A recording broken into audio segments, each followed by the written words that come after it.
Rosa Parks and the Bust of Freedom, Chapter 1. Rosa Parks was born Rosa Louise McCauley on February 4th, 1913, in Tuskegee, Alabama. Her parents were James and Leona McCauley. James was a carpenter, Leona was a teacher. Tuskegee had been an important city in Black American history for a long time. It was the home of Booker T. Washington, the famous Black educator who started Tuskegee University in 1881. For many years, the university was the best place in America for Black students to get an education. Another famous Black American, George Washington Carver, was a teacher at Tuskegee. Carver was an amazing inventor and scientist.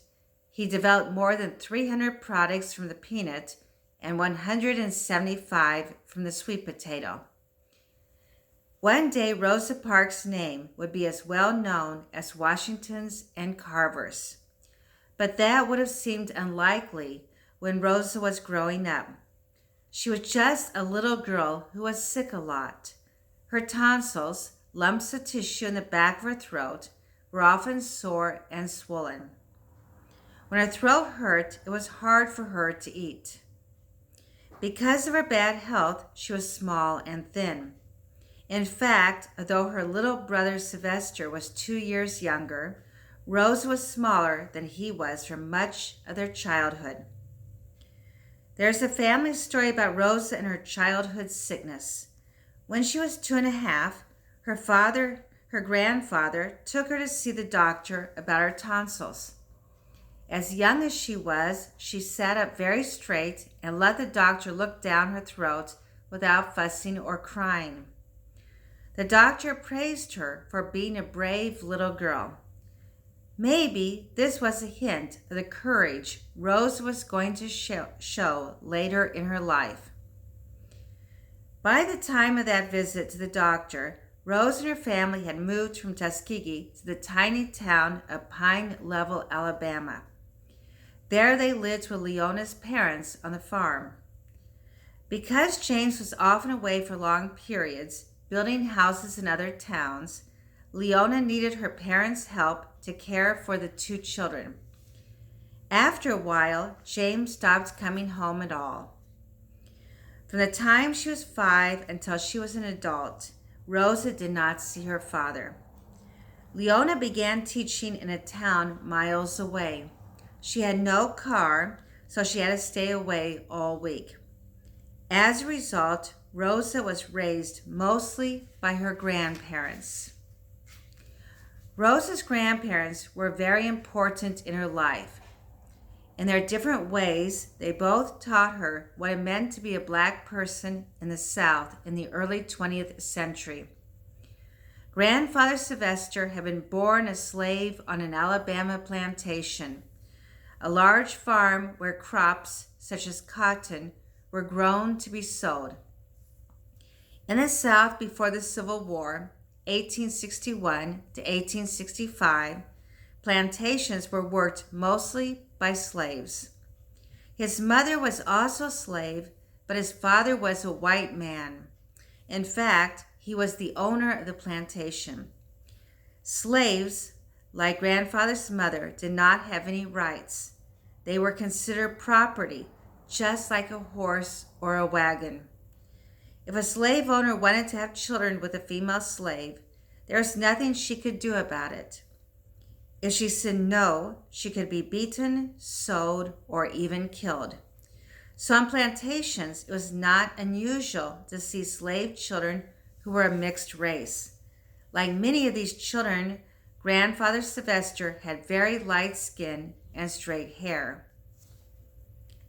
You might think that a plantation owner would treat his own children better than the other slaves, but the opposite was often true. Owners felt embarrassed to see slaves growing up who looked like them. Everyone who saw those light-skinned children knew that the owners had taken advantage of the children's mothers. Owners' wives were angry to see children that their husbands had fathered with other women. As a result, the half-white slaves might be treated even worse than the black slaves. That was the case with Grandfather Sylvester. As he was growing up, he was beaten and starved by his white owners. He grew to hate white people. He talked to Rosa about how whites had mistreated him. He warned her that white people were no good and that she should stay away from them. He didn't even like it when Rosa played with the white children on the neighboring farm or went fishing with the elderly white woman who lived nearby. Grandfather had his own ways of getting back at white people. In the South, there were very strict rules about how blacks were supposed to behave around whites. Blacks were expected to act very respectful. They were supposed to call everyone Mr. or Mrs. They were supposed to step off the sidewalk to let a white person pass by. They were never supposed to touch a white person. But Grandfather looked like a white man. So when he was in a place where people did not know him, he would break all the rules. He would walk down the sidewalk with whites. He would call white men by their first names and shake hands with them. Then he would laugh behind their backs, knowing how angry they would be if they knew he was black. Like her husband, Grandmother Rose was half white. Her mother had been a slave, and her father had been a white servant on the same plantation. As a young woman, Grandmother Rose took care of the white plantation owner's baby. Unlike black slaves, white servants were paid for their work. So when Grandmother's father had saved enough money, he bought 12 acres of the plantation. Later, the white child that Grandmother had helped raise gave her 6 more acres as a gift. Those 18 acres made up the little farm that Rosa lived on with her grandparents.